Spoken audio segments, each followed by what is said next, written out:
Good morning everyone. जय गुरु private ITI के YouTube portal पे आप लोग का स्वागत है। तो चलिए, कुछ दिनों से वीडियो नहीं आ रहा था तो कुछ मैं काम से बिजी था इसलिए।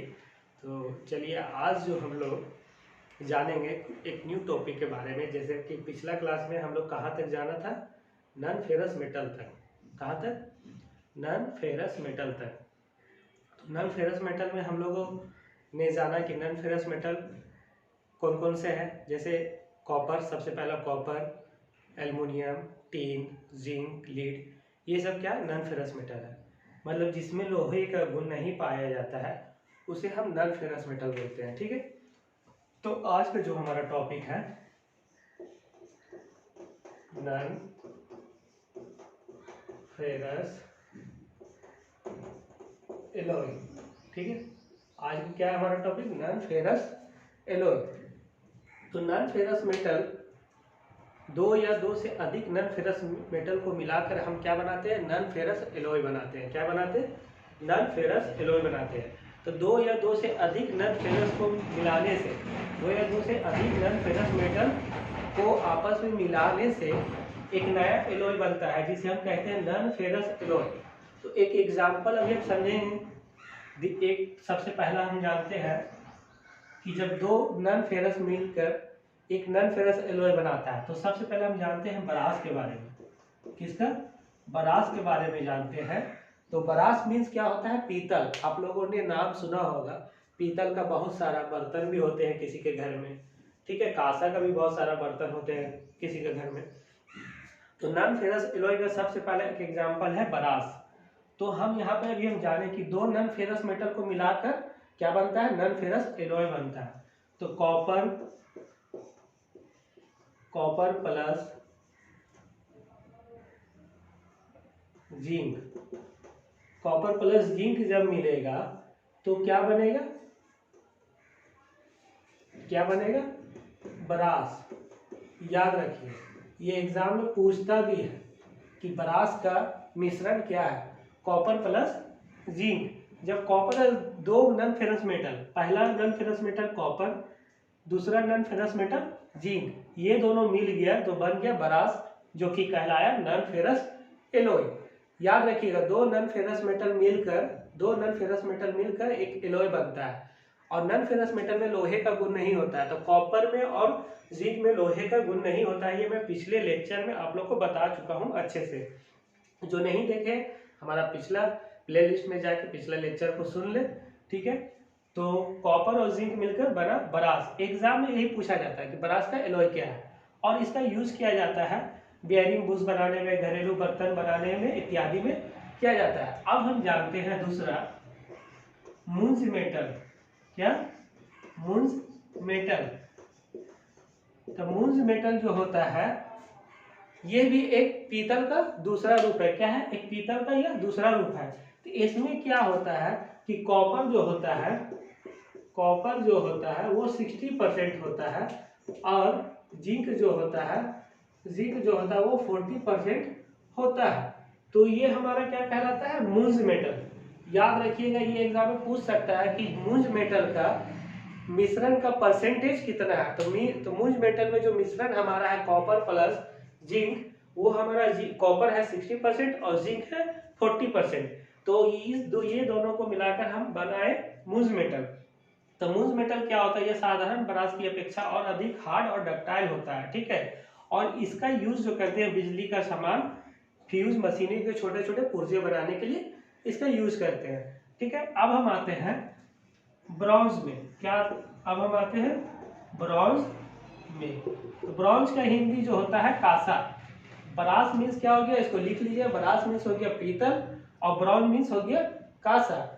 तो ब्रॉन्ज का जो हिंदी है कांसा। कांसा भी आप लोग सुने होंगे, कांसा का बर्तन भी घर पे होता है, आप लोग जानते होंगे। ठीक है, तो ब्रॉन्ज का जो मिश्रण होता है, अभी जैसे हमने बात किया, दो नॉन फेरस मेटल मिलाकर एक नॉन फेरस एलॉय बनाते हैं। तो इसमें जो मिश्रण हमारा होगा, तो इसमें भी पहला हम नॉन फेरस मेटल लिए। नॉन फेरस मेटल हमारा क्या है, कॉपर प्लस एक नॉन फेरस मेटल और क्या लेंगे, टीन। ठीक है, तो ये दोनों मिलाकर क्या बनेगा, ये दोनों मिलाकर बनेगा ब्रॉन्ज। क्या बनेगा? ब्रॉन्ज मीन्स कांसा। याद रखिए, इसका भी मिश्रण आप लोग याद रखिए, एग्जाम में पूछ सकता है। एग्जाम में आता है कि ब्रॉन्ज का मिश्रण क्या है, कॉपर और टीन। आप लोगों को यहाँ से 1 मार्क्स 2 मार्क्स इस तरह से मिलते जाएंगे, आप लोग याद रखिए। तो ब्रॉन्ज क्या है, ब्रॉन्ज भी 2 नॉन फेरस मेटल का एलॉय है, ठीक है। और यह एलॉय क्या होता है, कठोर होता है, ठीक है। और इसका यूज क्या कर सकते हैं, बूश, सीट और तार आदि बनाने के लिए हम ब्रॉन्ज मेटल का यूज करते हैं, ठीक है। अब हम आते हैं जो कि बहुत ही चर्चित एलॉय है, ये इसका भी आपका परसेंटेज एग्जाम में पूछा जाता है कि इसका परसेंटेज, इसका जो गन में मतलब जो पूछा जाता है वो सिर्फ परसेंटेज ही एग्जाम में पूछा जाता है। तो हम तीसरा जो देखते हैं, मतलब चौथा जो देखते हैं, गन मेटल। क्या, गन मेटल। तो गन मेटल का भी अभी हमने बात की कि 2 या 2 से अधिक नॉन फेरस मेटल को मिलाकर क्या बनाया जाता है, एक नॉन फेरस एलॉय बनाया जाता है। मैं बार बार इसलिए इस बात को रिपीट कर रहा हूँ कि आप लोगों को माइंड में सेट हो जाए कि 2 या 2 से अधिक नॉन फेरस मेटल। तो नॉन फेरस मेटल मतलब जिसमें लोहे का गुण नहीं हो। तो नॉन फेरस मेटल क्या है, कॉपर है, एल्युमिनियम है, टीन है, लीड है, जिंक है, इसमें लोहे का गुण नहीं पाया जाता है। तो ये 2 या 2 से अधिक नॉन फेरस मेटल को मिलाकर एक नॉन फेरस एलॉय बना रहे हैं। तो नॉन फेरस एलॉय जो हमारा, इसका जो मिश्रण होगा कॉपर, याद रखिएगा, इसमें इसका परसेंटेज लिख दे रहे हैं जो कि एग्जाम में पूछा जाता है, 88%, ठीक है। टीन 10% प्लस जिंक 2%, कितना, 2%। तो ये जो है हमारा, ठीक है, ये जो है हमारा, ये गन मेटल है। गन मेटल हमारा क्या है, नॉन फेरस एलॉय है जिसका मिश्रण है कॉपर, टीन एंड जिंक। आप लोग पहले इसका मिश्रण याद रखिए, copper, tin, zinc, copper, tin, zinc. जैसे कॉपर और जिंक मिलकर बना ब्रास, कॉपर और टीन मिलकर बना ब्रॉन्ज। अब कॉपर, टीन और जिंक, मतलब यहाँ से टीन लिए, यहाँ से जिंक लिए, कॉपर तो मेरा सब में है, ठीक है। तो बन गया गन मेटल। क्या बन गया, गन मेटल, जो कि बहुत ही इंपॉर्टेंट है और बराबर एग्जाम में इसका मिश्रण पूछा जाता है। तो इसका मिश्रण याद रखिए, कॉपर 88%, टीन 10% और जिंक 2%। कॉपर, टीन, जिंक 88, 10, 2 इसका क्या है, परसेंटेज है। क्या है, इसका परसेंटेज है। तो गन मेटल का भी जो यूज हम करते हैं, ये भी हम बुश बनाने के लिए, बेरिंग बुश बनाने के लिए इसका यूज किया जाता है। और यह बहुत मजबूत एलॉय है। क्या है, गन मेटल बहुत ही मजबूत एलॉय है। और मेन इसका जो आप लोग को याद रखना है, इसका सिर्फ मिश्रण याद रखना है। एग्जाम में जो पूछा जाता है सिर्फ मिश्रण ही पूछा जाता है। और अब हम आते हैं चौथा में, 5वां में, मोनल मेटल, ठीक है। मोनल मेटल का भी क्या है, कुछ पूछा नहीं जाता है, ना उसका यूज पूछा जाता है, ना और कुछ पूछा जाता है, सिर्फ पूछा जाता है इसका मिश्रण और कितना परसेंट है। तो इसमें भी होता है क्या, कॉपर, इसमें भी क्या होता है, कॉपर प्लस, कॉपर कितना परसेंट होता है इसमें, 20%, कितना, 20% प्लस निकिल, और इसमें परसेंटेज जो होता है निकिल का वो 68%। देखिए परसेंट जो है, मतलब मोनल मेटल में कॉपर और निकिल का परसेंट कुछ आगे पीछे हो सकता है, लेकिन ये सब फिक्स है, ठीक है। तो इसको आप लोग कम से कम इसको याद रखिए, इसका मिश्रण कॉपर और निकिल बनकर क्या बना, मोनल मेटल। क्या बना, मोनल मेटल बना, कॉपर और निकिल मिलकर। और इसको हम एक और नाम से जानते हैं, कीप्रो निकिल। क्या, क्यूप्रो निकिल। इसको मैं लिख दे रहा हूं, क्यूप्रो निकिल, ठीक है।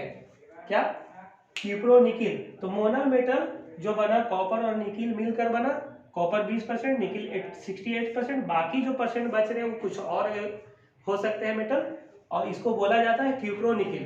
तो मोनल मेटल का भी पूछा जाता है मिश्रण, मैंने एग्जाम में देखा है, बराबर ये रिपीट कर देता है। तो मोनल मेटल का भी जो मिश्रण है वो कॉपर और निकिल है। और सबसे अब लास्ट आते हैं इम्पोर्टेंट, ऐसे बहुत सारा नॉन फेरस एलॉय है, मैं सिर्फ इम्पोर्टेंट पॉइंट को मैं आप लोग से डिस्कस कर रहा हूँ कि आप लोग के लिए एग्जाम के लिए अच्छी तैयारी हो सके और आसानी हो सके, ठीक है। मैं बार बार कहता हूँ कि मेरा लेक्चर सुन लेने के बाद आप लोग बुक को रीडिंग करेंगे तो आप लोग को जस्ट क्लियर हो जाएगा एवरीथिंग। कुछ तरह का प्रॉब्लम होता है कमेंट बॉक्स में कमेंट करें, मैं उसका सोल्यूशन दूंगा, ठीक है।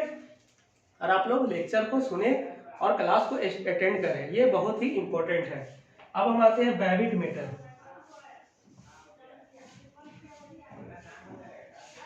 बेबिट मेटल, इसका भी याद रखिए, इसका जो मिश्रण है वो बहुत जरूरी है, याद रखना। Copper plus tin plus lead plus antimony, क्या एंटीमनी, ठीक है। बेबिट मेटल जो है हमारा, बेबिट मेटल जो है कॉपर टीन लीड एंटीमनी। तो ये याद रखिए, बेबिट मेटल का इंपॉर्टेंट ये है कि इसका मिश्रण ही एग्जाम में आता है, पूछता है, आपको ऑप्शन दे देगा बहुत सारा। तो उसमें एक ऑप्शन रहेगा बेबिट मेटल का मिश्रण में कॉपर टीन लीड और एंटीमनी। तो आप लोग को टिक करना है कॉपर टीन लीड एंटीमनी, ये चारों का मिश्रण बेबिट मेटल कहलाता है, ठीक है। और बेबिट मेटल में और दूसरा अगर ऑप्शन दे तो हो सकता है उसमें किसी में टीन ना रहो, किसी में लीड ना हो, या किसी में जिंक इंसर्ट हो, तो वो आपका ऑप्शन नहीं होगा।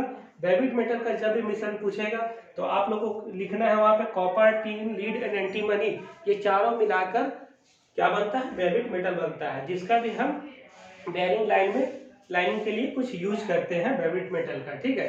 तो याद रखिए, ब्रास, मूंज metal, bronze, gun metal, Monal metal और बेबिट मेटल, ये बहुत ही इंपॉर्टेंट टॉपिक का आज मैंने बात किया, इसको आप लोग नोट कर लेंगे और नोट्स जरूर बनाएंगे, ठीक है। आज तक के लिए इतना ही, नेक्स्ट क्लास में फिर से मिलेंगे। Okay, thank you.